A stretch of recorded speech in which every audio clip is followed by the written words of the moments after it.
प्रेरणास्पद कथाएं YouTube channel पर मैं धनंजय जैन आप सभी का हार्दिक अभिवादन करता हूं। छोटी सी कहानी डीजे की जुबानी। दोस्तों, एक जेरोक्स की दुकान के ऊपर करीब 22 साल का लड़का, 19 साल की लड़की और 35 साल के एक बुजुर्ग जो कि जवान थे पर बालों की सफ़ेदी इतनी ज़्यादा हो चुकी थी कि लग रहे थे वो बुजुर्ग हो चुके हैं। खैर, फोटोकॉपी के लिए उन्होंने आधार कार्ड, बर्थ सर्टिफिकेट आदि आदि के ओरिजिनल डॉक्यूमेंट्स दिए।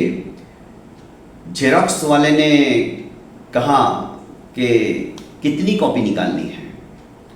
लड़की के मुंह से निकल गया कि 10-10 निकाल लीजिए, बाद में शायद मौका मिले ना मिले, घर वाले जिंदा रहने भी दे या नहीं। जब ये बात जेरोक्स वाले ने सुनी तो थोड़ा देखा उसके चेहरे की तरफ तो बहुत घबराई हुई सी थी। इधर इन दोनों ने उसे चुप रहने का इशारा किया तो थोड़ा सा जेरोक्स की दुकान वाले को डाउट आया। उसने कहा, बेटा कुछ परेशानी है क्या? मैं तुम्हारे पिताजी की उम्र का हूं, तुम निसंकोच मुझे अपनी बात बता सकती हो। लड़की ने कहा कि अंकल, हम दोनों शादी करना चाहते हैं और घर वाले इस बात को कभी मानेंगे नहीं, इसलिए मैं घर से भाग के आई हूं। लड़के के चाचा ने कहा कि तुम क्यों चिंता करती हो, अरे कुछ मत बोलो, सब ठीक हो जाएगा, शादी के बाद सब मान जाते हैं। उस दुकानदार ने कहा कि लड़की को बोलने दो। तो लड़की बोली, घर वाले कट्टर हिंदुत्ववादी वाले हैं और मुझे इससे प्यार हो गया, ये भी मुझे बहुत प्यार करता है, तो हम कोर्ट में शादी करने वाले हैं। दुकानदार ने कहा, वो तो तुम्हारी इच्छा है, मैं इसमें कुछ बोल नहीं सकता, पर एक छोटा सा सवाल पूछता हूं, उसका सही जवाब देना। तुम्हारे सामने 100 रुपया और 1 रुपया दोनों रखे हुए हैं और तुम्हें कहा जाए कि इन दोनों में से तुम क्या चुनना चाहोगी, तो तुम क्या करोगी? लड़की ने कहा, अंकल ये भी कोई पूछने की बात है क्या, मैं 100 रुपये चुनूंगी। तो बेटा, एक रिश्ते के लिए तुम अपने 100 रिश्तों को ठुकरा रही हो, क्या ये तुम्हारे दृष्टिकोण से सही है? अरे जिन माँ बाप ने तुम्हें पाल पोस कर इस तरह से बड़ा किया, उनकी आज इज्जत पता नहीं उनके ऊपर क्या बीत रही होगी। तुम घर पे नहीं गई हो, तो नहीं पहुंची हो, तो तुम कितने दिन से घर के बाहर हो ये भी मैं नहीं जानता। उस चाचा ने कहा कि भाई साहब आप अपना काम करो ना, क्यों इनके बीच दखलंदाजी दे रहे हो? तो दुकानदार ने कहा कि भाई साहब मैं तुमसे बात नहीं कर रहा हूं, आप चुप रहिए।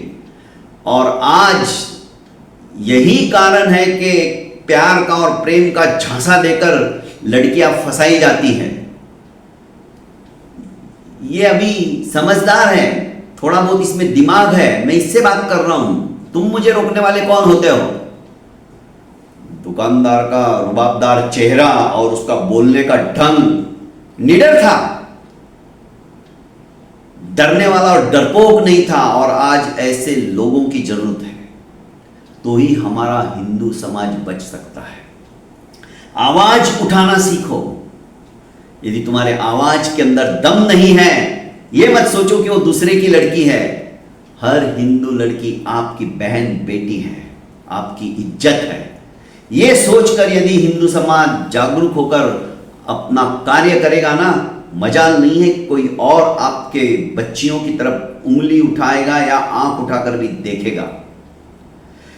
खैर, लड़की ने कहा कि अंकल सचमुच में आपने तो मेरी आंखें खोल दी, मैं 100 रिश्तों को ठोकर मारकर 1 रुपए के पीछे पड़ गई। उसने अपने प्रेमी से कहा कि मुझे फोन दो, मुझे पापा से बात करनी है। उसने कहा अरे कोई जरूरत नहीं है बात करने की, मैं तुम्हें कितना प्यार करता हूं तुम जानती हो, कहां इन दुकान वालों के चक्कर में पड़ गई हो, चलो अपन दूसरी दुकान पे जेरोक्स निकालेंगे, भाई साहब हमारे ओरिजिनल डॉक्यूमेंट्स दे दीजिए। उसने कहा तनिक रुको, उसे फोन दो। नहीं, मैं फोन नहीं दूंगा। उस लड़की ने कहा अंकल आप अपना फोन दीजिए, मैं पापा से बात करना चाहती हूँ। उसने फटाक से फोन मिलाया और कहा कि पापा मैं अमुक लोकेशन है, यहाँ पर मैं एक जेरोक्स की दुकान है, वहाँ पे मैं खड़ी हूँ, क्या मुझे आप लेने आ सकते हो? और उसने फ़ोन दुकान वाले को दे दिया। उस जेरोक्स वाले ने भी अपना लोकेशन और एड्रेस विस्तृत रूप से बता दिया और कहा कि आप निश्चिंत रहिए, जब तक आप नहीं आते आपकी बेटी मेरे पास सुरक्षित है। इतना सुनते ही ये लड़की ने जो बैग लाया था वो लेकर अपने ओरिजिनल डॉक्यूमेंट्स वहीं छोड़कर भागने लगे चाचा भतीजे। तो लड़की चिल्लाई अरे पकड़ो पकड़ो, मेरा गहनों का ये बैग भी लेके जा रहे हैं। लोगों ने धर दबोचा, दोनों को पुलिस के हवाले किया। शाम को उसके पापा आए और पापा भी लेकर चले गए। लड़की ने जाते जाते कहा कि अंकल मैं 100 रिश्तों को फिर से लेके जा रही हूं, मुझे वो एक रिश्ता मंजूर नहीं, आपने मेरी आंखें खोल दी। बात छोटी सी है दोस्तों, पर बात आत्मा को झकझोरने वाली है। आज वो अपने माता पिता के गहने पैसा सब कुछ नगद लेके आई और एक झूठे प्यार के झांसे में आ गई। और ये प्यार व्यार कुछ नहीं होता है, ये सिर्फ अट्रैक्शन। प्यार की परिभाषा ही कुछ अलग है। प्यार की परिभाषा यदि कोई समझ ले ना तो शायद जिंदगी में कभी भी द्वंद्व होवे ही नहीं। प्यार एक स्वच्छ अच्छ निर्मल प्रतीति है। प्यार आत्मा का गुण है। प्यार के लिए कभी मैं एक दिन ऐसा विषय लूंगा, 1 घंटा भी बोलूं तो कम रहेगा। पर दोस्तों आज की ये कहानी हमारी आंखें खोलने वाली कहानी है और ये सत्य घटना है।